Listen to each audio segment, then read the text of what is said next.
On va terminer les présentations de cet après-midi avant de faire une pause et de prendre un peu de temps pour débattre. Bon voilà, si vous pensez qu'on n'a pas pris assez de hauteur avec tout ce qu'on a vu, Thomas Buchy va nous emmener au refuge du goûter, hein, et pas seulement. Donc voilà, je lui passe tout de suite la parole.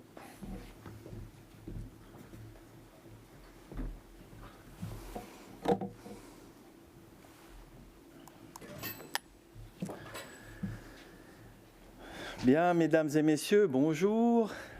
Pour celles et ceux que je n'ai pas encore vus dans la journée.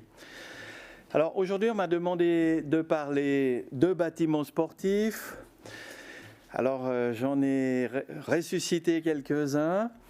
Et puis en même temps, d'amener une vision peut-être qui est la mienne aujourd'hui. Tout ce que je vais dire aujourd'hui n'engage d'ailleurs que moi. Peut-être aussi un peu plus poétique et puis plus en relation avec ce que nos ancêtres nous ont laissé comme connaissances, notamment en matière de géométrie.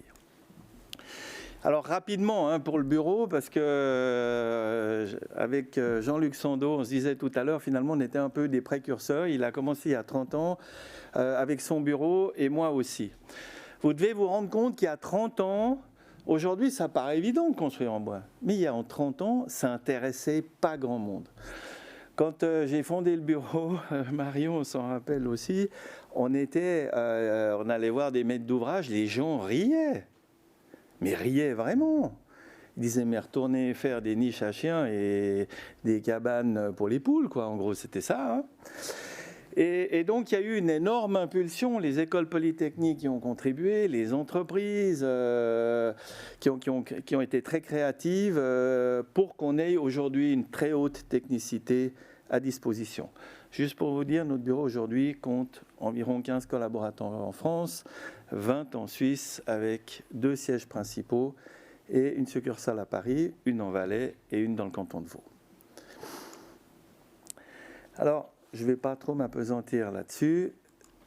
On va passer à quelques projets, puisque le temps est vraiment très compté aujourd'hui. Alors, j'en ai pris quelques-uns un peu dans l'ordre chronologique et vous montrer un petit peu l'évolution que ça a procuré au cours, en tout cas, de ces 20 dernières années. Alors oui, quand on a été mandaté avec l'architecte Jacques Bugnat pour réaliser une patinoire, la patinoire des Trois Chênes, qui avait un peu plus de 40 mètres de portée, pour nous c'était waouh, 40 mètres de portée, il y a 23-24 ans, quand on a attaqué les études, c'était des portées importantes, c'était impressionnant. Et puis on a beaucoup parlé tout à l'heure d'ambiance et de claustrat, et finalement, cette patinoire déjà, donc toute cette partie du haut, elle a un claustrat en mélèze. Et ce qui est formidable, c'est qu'en 20 ans, on ne l'a jamais entretenu, on n'est jamais revenu sur le projet, il n'y a jamais eu non plus de problème avec la structure. Alors pourquoi je vous dis ça? C'est parce qu'on voit beaucoup de projets neufs, mais un projet bois qui est réussi, un vrai projet de développement durable, c'est celui qui dure justement. C'est celui où 20 ou 25 ans après, on ne retourne pas, il n'y a pas besoin d'envoyer des experts parce que les bâtiments ont des problèmes. Et j'aime à dire quand même, c'est un métier ingénieur bois, c'est un métier que de travailler le bois, c'est pas si simple. Moi, je ne sais pas faire le béton. Et c'est pas un métier qui s'improvise. Et pour que le bois puisse durer, il faut vraiment toujours les 3 critères. La bonne essence de bois au bon endroit. Il y a du bois, des fois, vous ne pouvez pas le mettre dehors. Il va bien dedans. 2, jamais un piège à eau dans ce que vous construisez. 3, des structures ventilées et aérées. Quand vous avez mis ces paramètres ensemble, vous avez déjà une construction durable. On a travaillé sur d'autres équipements sportifs, comme le centre sportif de Cologny, qui à l'époque a été un défi parce que c'était planifié en acier. Et donc on est sur une double grille de poutres sur les tennis de 40, 2 doubles grilles de poutres de 40 par 40 mètres, avec la ferme centrale qui est libre sur 80 mètres de longueur. On la voit ici, là, surtout ici. Alors le défi de cette construction, c'était le bois, il a normalement besoin d'un peu plus de hauteur statique que l'acier. Et comme c'est un centre sportif qui était semi-enterré, plus on augmentait la hauteur statique parce qu'on était limité par le gabarit extérieur, et bien plus il fallait faire des terrassements. Donc, c'était en défaveur du bois s'il fallait creuser plus profondément. Et là, le défi, et ça a été vraiment un très très beau travail d'ingénieur, c'était à la fois de rester dans 40 mètres de portée avec une hauteur statique de seulement 1,75 m par les axes. Et ça nous a permis de trouver une solution qui a permis de rester compétitif avec les prix. Oui, on l'a vu aujourd'hui abondamment. Toutes les structures, toutes les formes sont possibles. Et là, j'aime ce projet du Vitam Park de Nédan parce qu'il y a quelque chose de formidablement poétique. Le bureau d'architecte, le bureau L35 à Barcelone, qui a gagné le concours, avait planifié une structure en acier. Et puis leur structure, l'architecture, elle n'a pas changé. C'est un centre aquatique, donc on a dessiné une vague. Que ce soit une goutte d'eau ou une vague, il y a une caractéristique géométrique, ce n'est jamais symétrique. Et comme c'est jamais symétrique, eh bien, dans cette charpente, vous n'avez jamais deux pièces identiques. Il y a plus de 3000 pièces de longueur et de coupe différentes dans cette charpente. Il a fallu 7000 heures de planification pour faire les plans d'atelier, disons, de l'avant-projet jusqu'au plan d'atelier pour sortir ce projet. Ça veut dire qu'il n'y a jamais deux pièces métalliques de liaison qui sont identiques non plus. Eh bien, le maître de l'ouvrage, qui est le groupe Migros, d'abord s'est implanté en France, et puis il a dit, eh bien, on va demander des soumissions qu'à des entreprises françaises. Puis il nous a dit, on pense que la Suisse, avec sa technologie, va tout à fait être concurrentielle. Jean-Marc Ducret, qui est dans la salle, il a joué un rôle également prépondérant dans ce projet. Eh bien, on a mis en soumission dans les deux pays, il y a eu 35% d'écart en faveur des constructeurs bois suisses contre les constructeurs bois français. Traduction pour le Vitam Park de Nédan, c'est du bois du Jura vaudois qui a été taillé et préparé et monté en France. Donc c'est aussi pour les Suisses de croire en nos qualités et nos possibilités de pouvoir exporter nos connaissances et notre savoir-faire. Donc voilà, ça c'est pour le Vitam Park de Nédan et c'est vraiment un projet qui nous a marqué par rapport à tout ce que ça nous a demandé. Ça nous a tous poussés dans nos derniers retranchements. Je parlais de poésie du bois. Ça fait 30 ans qu'en plus de mon métier, j'arrive en fin de carrière, je suis toujours aussi passionné. J'aime à m'intéresser à ce qui s'est fait anciennement.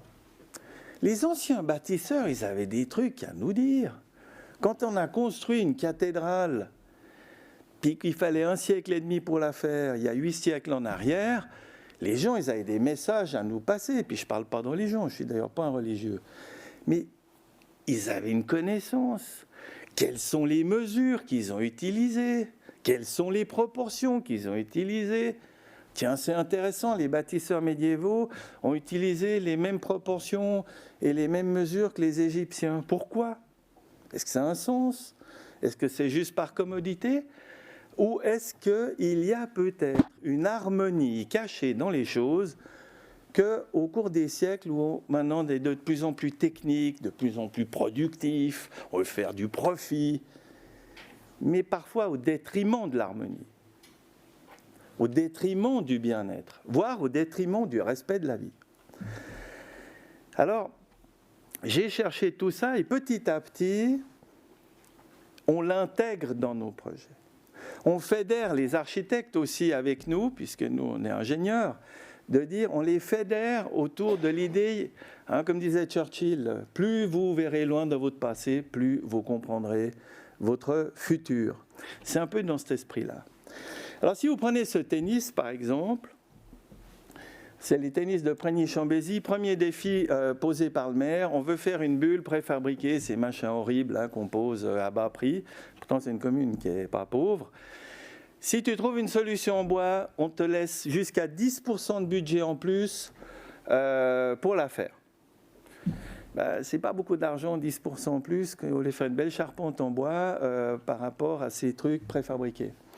Alors l'idée ici, c'était de dire, eh bien, on ressuscite d'une certaine manière la croisée d'ogives gothique, la croisée d'ogives de l'époque ogivale. Et là, vous faites des arcs qui sont croisés.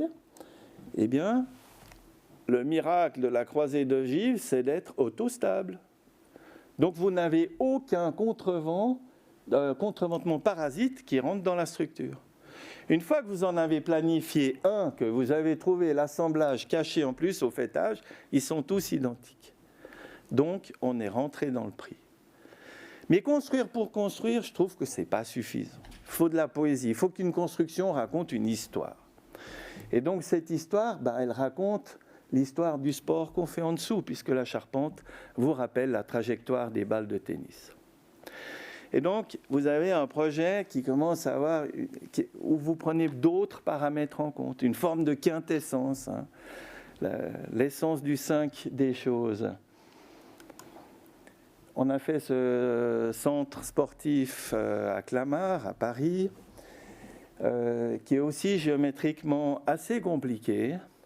Puis on avait une donnée qui était imposée par le maître de l'ouvrage, c'était de travailler à 100% en panneaux Kerto, ces panneaux finlandais à haute résistance, mais je ne suis pas persuadé que c'était le meilleur matériau pour cet endroit-là, n'empêche qu'on s'est plié à l'exercice et que malgré tout, les ambiances pour les salles de sport sont vraiment magnifiques dans ce centre sportif. J'en viens à un vélodrome. Pendant très longtemps, il y avait un vieux vélodrome au centre sportif de la Queue d'Arve à Genève, donc propriété de la ville. Et puis il arrivait un peu en bout de course. Beaucoup de vélodromes, en tout cas construits en Europe, on les a toujours fait en épicéa, sur des châssis qu'on réglait plus ou moins bien pour avoir, on va dire, l'anneau elliptique le plus parfait possible pour qu'on puisse faire du vélo en salle. Et puis, c'est arrivé ce qui doit arriver, c'est que d'abord l'épicéa relativement tendre, et puis la bande de roulement était tellement usée qu'il fallait commencer à le changer, ça commençait même à faire des échardes et à crever les pneus des cyclistes. Et puis, je me suis dit, mais et si on proposait de refaire un vélodrome en frêne? On m'a dit, mais personne n'a fait un vélodrome en frêne. Donc on n'est pas sûr. Je dis non, mais mon intuition me dit, le frêne c'est un bois souple et dur en même temps. Il a une énorme réponse. C'est pour ça qu'on a toujours fait les manches des outils depuis des temps séculaires en frêne. Si vous faites un manche d'outils en chêne, le bois est dur mais cassant. Donc vous tapez 2 coups de pioche et puis vous allez casser le manche. Le frêne, ça peut durer des dizaines d'années, votre manche d'outils. Donc ça m'a semblé idéal pour tenter de refaire le revêtement du vélodrome. Alors, la ville de Genève a dit, bon, regarde, on met les deux en soumission. Donc on a mis l'épicéa et le frêne en soumission, mais surtout, on a fait une bande d'essai de roulement sur 80 mètres de long, à peu près 2 mètres de large, qu'on a laissé en test pendant 8 mois et on a commencé à chronométrer le passage des vélos à ces endroits-là. Surtout, on a demandé aussi l'avis des cyclistes. Et ils étaient absolument stupéfaits de l'impression que ça donne de rouler en fait sur le frame par opposition à l'épicéa. Ce qui fait que finalement, la ville de Genève a décidé de choisir la variante frêne suisse.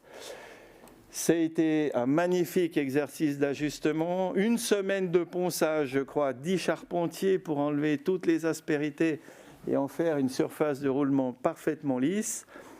Mais surtout, ensuite, les records. Alors la piste, elle n'est pas assez longue pour homologuer les records de vitesse. Par contre, au niveau mondial, c'est la piste, malgré tout, la plus rapide jamais faite pour des vélos. Et en fait, c'est le bois de frêne qui change cela. Donc des fois, c'est aussi d'oser de dire, voilà, je fais un peu différemment, j'explore. Et là, je trouve que par rapport à ce projet sportif, c'est vraiment une très belle réussite. Peut-être qu'à Aigle, une fois, si on doit refaire le revêtement, faisons-le en frêne. La piste battra tous les records du monde. Le sport et le bois en particulier, il est toujours aussi au service de projets éphémères. La première image que vous avez vue, c'était le Palais de l'Équilibre à Expo 02. Le bois se monte et se démonte comme un jeu de Lego, un jeu de mécano. Donc le Palais de l'Équilibre à Expo 02, on l'a démonté, stocké pendant 2 ans sur la place d'Armes de Bière, remonté au CERN en 2004 et on l'a d'ailleurs rénové en 2016 pour lui donner vraiment la durabilité qui lui convient. Donc on peut prouver en bois que vous pouvez monter et démonter des structures qui ont des milliers de pièces de longueur et de coupe différentes. On a refait ça dernièrement pour un grand spectacle de skaters sur la plaine de Plainpalais. Alors cette structure, elle va probablement être remontée, mais sous toute réserve, dans le Jardin des Nations près de l'ONU. Il n'empêche que pour ce spectacle absolument extraordinaire, il y a un film très beau qui a été tourné là-dessus. On a fait une structure éphémère avec une ferme d'une portée de 60 mètres. Puis quand on avait fini la planification, la ville de Genève a dit « Ouh là là, mais avec tous les réseaux souterrains, exclu de faire un ancrage dans la plaine de Plainpalais. » Alors, poser une structure avec une ferme de 60 mètres, plus cette forme en diamant, sans faire un ancrage au sol, on n'était quand même pas très à l'aise pendant quelques jours. Et finalement, on a trouvé une solution, on a discuté un peu avec les maçons, les entreprises locales, et elles ont prêté pour le chantier des plots en béton qu'on a mis le long des appuis pour pouvoir lester la ferme. Et on a fait également ça le long des poteaux et des appuis de ferme arrière, de manière à avoir finalement un lest. Parce que même si c'est une construction provisoire, vous pouvez avoir l'ouragan Lothar qui déferle dessus pendant ce laps de temps et votre construction, elle s'envole. Donc, il est possible aussi de faire parfois des salles éphémères, si je puis m'exprimer ainsi, sans avoir une emprise compliquée avec les fondations. Avec un petit peu d'astuce, on peut trouver des solutions. Donc, j'espère vraiment que cette structure qui a été magique pendant quelques semaines à Genève, on puisse maintenant la remonter. Eh bien là aussi, il y a plusieurs centaines de pièces différentes. Rien que redémonter cette ferme de 60 mètres, la stocker, il a fallu trouver un emplacement, mais elle est prête à être montée. Le bois offre cette souplesse-là, c'est vrai. Le refuge du goûter. Alors bien sûr que je dois en parler un peu.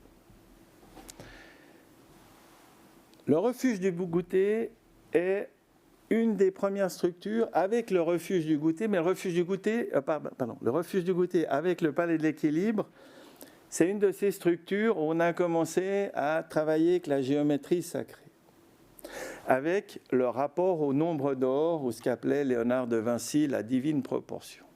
Le fameux rapport qui vous donne l'harmonie des choses. Donc c'est un rectangle de 1 par 1,618. Je ne vais pas vous faire un cours de géométrie sacrée maintenant, je n'ai pas le temps, mais c'est juste se rappeler que c'est ce rapport entre 1 et 1,618. Alors, le Palais de l'Équilibre, c'est facile, c'est une sphère. Une sphère, par essence même, contient le nombre d'or. Le refuge du goûter, c'est déjà différent parce qu'on l'a posé sur une ellipse. Et on a dessiné en plan l'ellipse au nombre d'or. Et là, on a eu une surprise extraordinaire, parce qu'on a dû aller tester en soufflerie, en maquette, le refuge du goûter. Pourquoi ? Parce qu'un des défis, c'était qu'à l'arrière du refuge, on a construit un fondoir à neige et qu'on a dirigé le refuge face au vent dominant. On est à 3850 mètres d'altitude, juste pour se dire. Les vents, on a dû prendre des vents qui dépassent 300 km/h de puissance. Vers 2007-2008, quand on a commencé les premières études, eh bien, on nous a dit jamais il y aura 300 km/h de vent. Et puis, il y a eu un ouragan aux Philippines qui a démontré le contraire. Et on a déjà eu 270 là-haut. Donc on n'a même pas tant de marge de sécurité que ça. Donc l'idée, c'était de diriger le refuge face au vent dominant, et puis que quand il neige, eh bien, la neige glisse le long du fuselage du refuge et va se déposer derrière dans un fondoir à neige pour pouvoir fabriquer de l'eau. On a fait plusieurs essais de maquettes. On est allé au Saint-Magref à Grenoble pour y tester. Et la maquette qui a le mieux fonctionné, la plus efficace, eh bien, c'est celle qui était posée sur l'ellipse au nombre d'or. Ce qui était très intéressant aussi, c'est que non seulement on a une courbe d'une formidable harmonie, mais en plus, même statiquement, c'est plus favorable. On a un peu moins d'efforts, ça se répartit mieux. Donc la géométrie des anciens, vous l'appliquez au projet d'aujourd'hui et il se passe un truc. Ceux qui font de l'acoustique, ils le savent bien.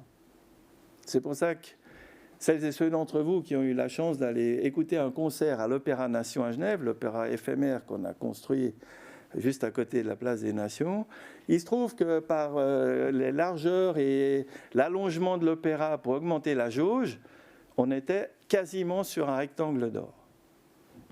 L'acoustique était à peu près parfaite, sans aucun panneau correcteur.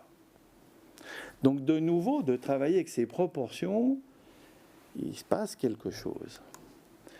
Voilà, le refuge fini, c'était quand même un projet fou, ambitieux, très dur physiquement, dur politiquement, dur humainement et dur techniquement. Parce que tous les participants à ce projet ont été poussés dans leur dernier retranchement.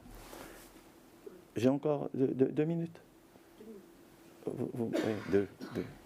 J'avance alors, j'ai plein de trucs à vous dire là-dessus, mais bon. On arrive à passer, c'est une vidéo d'1 minute. Ah oui, oui, après j'ai une minute.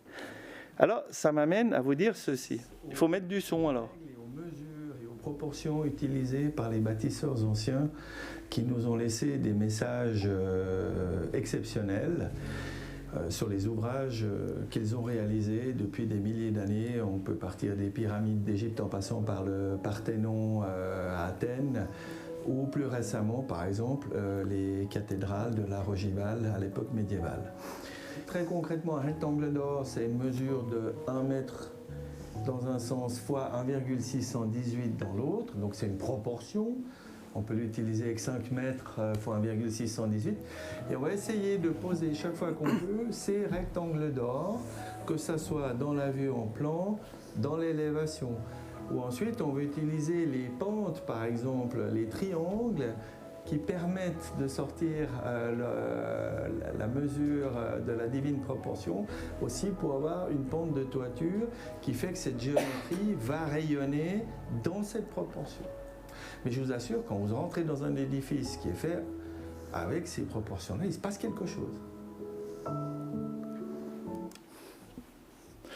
Alors, je vais terminer sur un projet qui est en cours de réalisation. D'abord, entre-temps, on a tous appris que notre ADN, la spirale de l'ADN mesurée en angstrom, eh bien, c'est une succession de rectangles d'or. De 1 par 1,618. Ah, là, ça change beaucoup. C'est-à-dire que tout à coup, moi, je suis aussi quelque part en résonance, en correspondance avec ces mesures. Et ce qui est très dommage aujourd'hui, c'est que la plupart des architectes ne l'utilisent plus. Ça paraît d'être un truc de vieux, un truc désuet. Eh bien, pas du tout. Lorsque vous construisez sur cette base-là, mieux, si vous utilisez encore une autre mesure que le mètre et la coudée royale, par exemple, vous allez créer un véritable bâtiment où vous êtes en harmonie avec l'endroit où vous vivez. Ben oui, parce que c'est nos propres mesures d'ADN qui sont transposées dans le bâtiment. Et là, juste en 1 minute, donc, on construit à Champéry un centre de yoga qui sera également converti en salle de concert, et on a utilisé, que ça soit en plan, en élévation, uniquement des rabattements au nombre d'or. Et on a travaillé avec la coudée royale, alors on l'a transposé après en système métrique. Et la structure primaire que vous voyez là, elle est en frêne. C'est d'ailleurs Fagus qui est très présent ici, qui a livré le frêne, et on a collé des carrelets les uns contre les autres. Mais même les sections de bois sont au nombre d'or. Donc on a essayé de pousser l'exercice le plus loin possible. Voilà la structure au montage maintenant. Eh bien, quand vous rentrez, oui, il se passe un truc. Oui, vous êtes en harmonie avec le lieu. Et oui, c'est un maître d'ouvrage assez fortuné genevois qui est venu nous chercher pour qu'on applique ça, en disant, est-ce que dans cet endroit-là, si je pratique le yoga, est-ce que c'est un endroit qui va contribuer à m'élever ? Eh bien, aujourd'hui, j'en doute pas un instant. On pourrait encore parler de la géobiologie et de beaucoup d'autres choses et de paramètres qu'on devrait prendre en compte aujourd'hui dans une construction. J'aimerais juste terminer en vous disant ceci. Moi, aujourd'hui, j'entends beaucoup parler production, productivité, arbre, mètre cube, etc. Mesdames et messieurs, un arbre est un être vivant, comme nous sommes vivants. On ne le gaspille pas. On a une relation avec les arbres. On ne pourra pas vivre sans les arbres. Chaque arbre que nous utilisons, il a été soit planté par le grand-père ou l'arrière-grand-père. C'est des cycles de vie qui sont en dehors du cycle de nos vies humaines. Et si on veut construire de l'habitat harmonieux, intégrer un maximum de bois, eh bien, respectons les arbres, respectons la vie sous toutes ses formes, parce que c'est ça l'avenir de l'humanité. Et pour toutes celles et ceux qui aiment construire en bois, allez de temps en temps en forêt, prenez un arbre dans les bras, dites-lui « je t'aime ». Vous allez voir ce qu'il vous répond, c'est toujours positif. J'en ai terminé. Merci.